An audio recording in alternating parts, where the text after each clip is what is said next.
Taliban.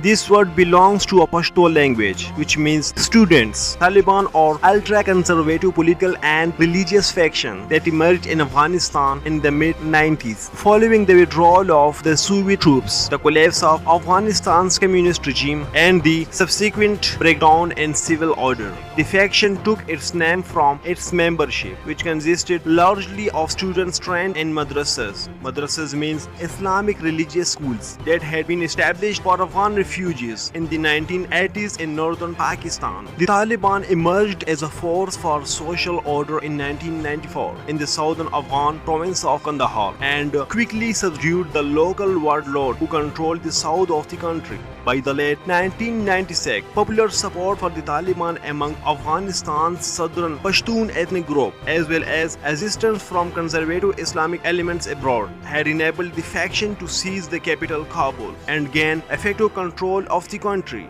Resistance to the Taliban continued, however, particularly among non-Pashtun ethnic groups, namely the Tajik, the Uzbek, and the Hazara, in the northwest and central parts of the country, who saw the power of the predominantly Pashtun tribe as a continuation of the traditional Pashtun hegemony of the country. By 2001, the Taliban controlled all but a small section of northern Afghanistan. World opinion, however, largely disapproved of the Taliban's social policies, including the near total exclusion of women from the public life, which also include employment and education, the systematic destruction of non-Islamic artistic relics, and the implementation of harsh criminal punishments. And only Saudi Arabia, Pakistan, and the UAE ever recognized the regime.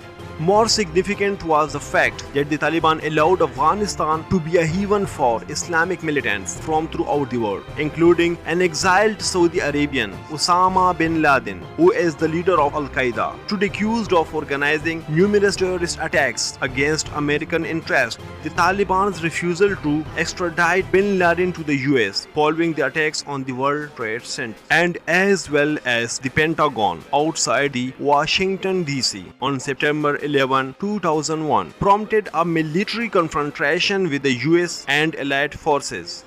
The Taliban was subsequently driven from the power. Taliban insurgency against US and NATO forces continued in the years following the Taliban's ouster.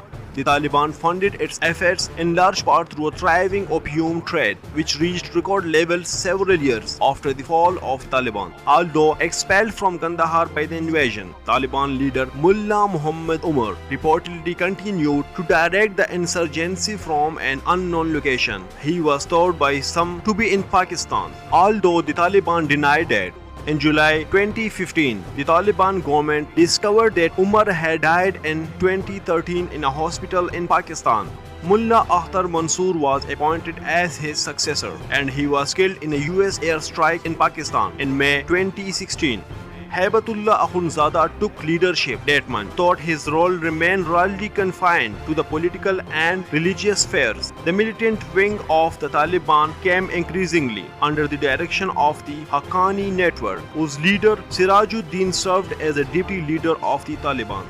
Meanwhile, the Taliban's continued resilience and the inability of Afghanistan's central government to exert control throughout the country prompted the central government to seek reconciliation with the Taliban. Officials under President Hamid Karzai had met informally with Taliban leaders, and the first formal contact was made under the President Ashraf Ghani. The Taliban continued to see the central government as fundamentally illegitimate. However, they insisted on talks with the foreign power that had installed it, the US.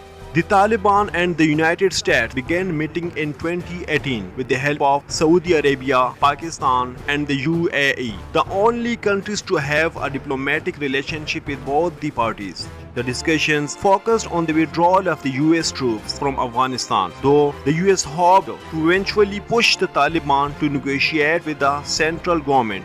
In July 2019, the discussions included central government officials for the first time, who agreed with the representatives of the Taliban on general principles for future reconciliation talks. The Taliban's representatives were not authorized by the organization to negotiate in an official capacity, but observers considered the meeting a successful icebreaker.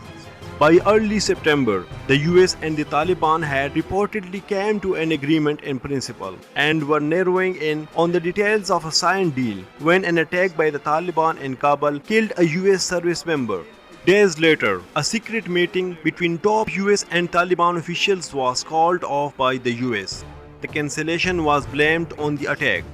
A deal was struck in the late February 2020. The Taliban agreed to begin talks with the central government within 10 days of signing the agreement and to prevent Al-Qaeda and the Islamic State in Iraq and Levant from operating in Afghanistan. The US, for its part, would phase out its troop presence in the country over a 14-month period. It began reducing troop levels in March after a delay caused by the central government's reluctance to carry out a prisoner swap promised to the Taliban by the US. Negotiations between the Taliban and the central government began on September 12.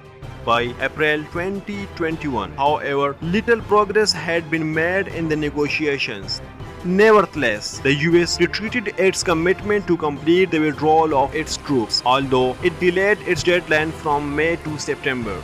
In the months that followed, the Taliban, emboldened by the withdrawal, repeatedly captured dozens of districts and targeted province capitals, lacking the manpower and firepower to hold its camp. However, the faction struggled to establish and sustain control over these areas. Still, the offensive dealt a serious blow to the central government and to the morale of its security forces.